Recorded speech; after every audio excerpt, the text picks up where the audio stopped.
మీరు ప్రతి పంట వేస్తున్నారా? అయితే ఈ వీడియో మీకోసమే. వీడియో ఎక్కడ స్కిప్ చేయకుండా చూడండి, పూర్తి సమాచారం పొందండి. నేను మధు ఉయ్యాల, మీరు చూస్తున్నది మధు ఉయ్యాల యూట్యూబ్ ఛానల్. ఇప్పుడు ప్రస్తుతం ఈ సంవత్సరం వర్షాలు ముందుగా పడడం వల్ల రైతులందరూ త్వరగా పత్తి గింజలు పెట్టడం జరుగుతుంది. కానీ ఇక్కడ ఒక విషయాన్ని గమనించాలి.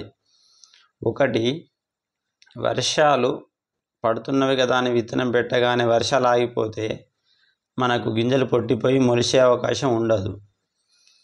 అందుకే మనకు బోరు నీళ్ళు కానీ బావి నీళ్ళు కానీ అందుబాటులో ఉన్నవా లేవా చూసుకొని విత్తనం పెట్టుకోండి.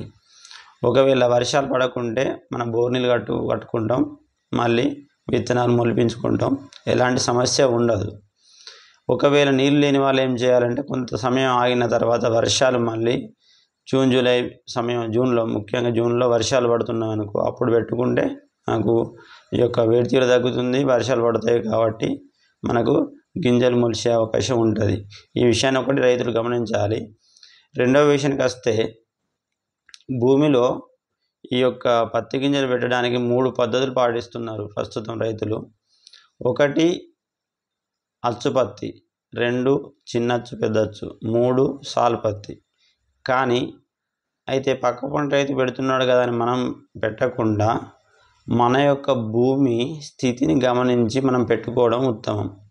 అది ఎలా అంటే భూమి స్థితి ఎలా ఉంటుంది, ఎలాంటి భూమికి ఎలాంటి పద్ధతి బాగుంటుంది, నేను ఇప్పుడు ఈ వీడియో చెప్పబోతున్నాను.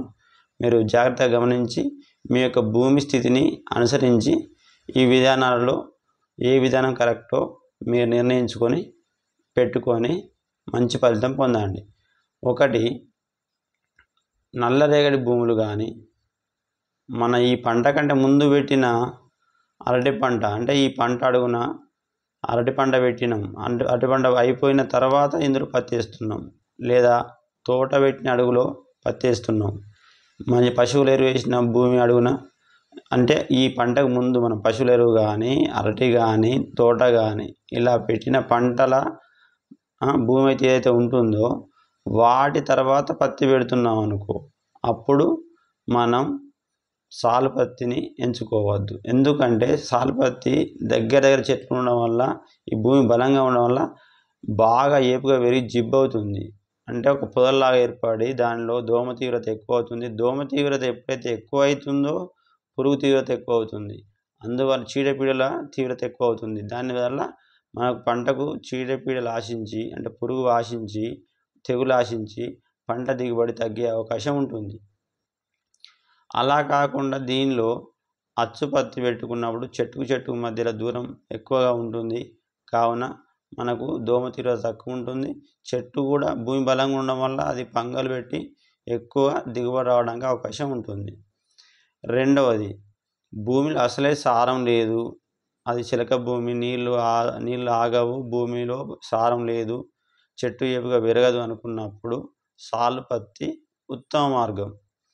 అదేవిధంగా భూమి పూర్తిగా సారవంతమైనది కాదు, అలానే బాగా సారవంతమైనది కాదు, మామూలు భూమి అనుకుంటే చిన్నచ్చు పెద్దచ్చు పెట్టుకోండి. అప్పుడు మీకు ఉత్తమమైన ఫలితాలు వస్తాయి. చివరిగా ముఖ్యమైన పాయింట్ ఏంటంటే, విత్తనాలు తీసుకునేటప్పుడు సరి అయిన విత్తనాన్ని, మేలు రకమైన విత్తనాన్ని ఎంచుకోండి. తో పాటు పెట్టిన తర్వాత మన అంటే పత్తి గింజల ప్యాకెట్ కానీ దాని బిల్లు కానీ పడేయవద్దు. ఒక్కోసారి విత్తనాలు కూడా మనకు మార్కెట్లో ఫెయిల్ అయ్యే అవకాశం ఉంటాయి. దాని ద్వారా అప్పుడు మనం ఈ బిల్లు ఉపయోగపడుతుంది. కావున ఈ విషయాన్ని రైతులు గమనించగలరు. సమాచారం నచ్చినట్లయితే లైక్ చేయండి, మీ తోటి రైతులకు కూడా సమాచారాన్ని షేర్ చేయండి.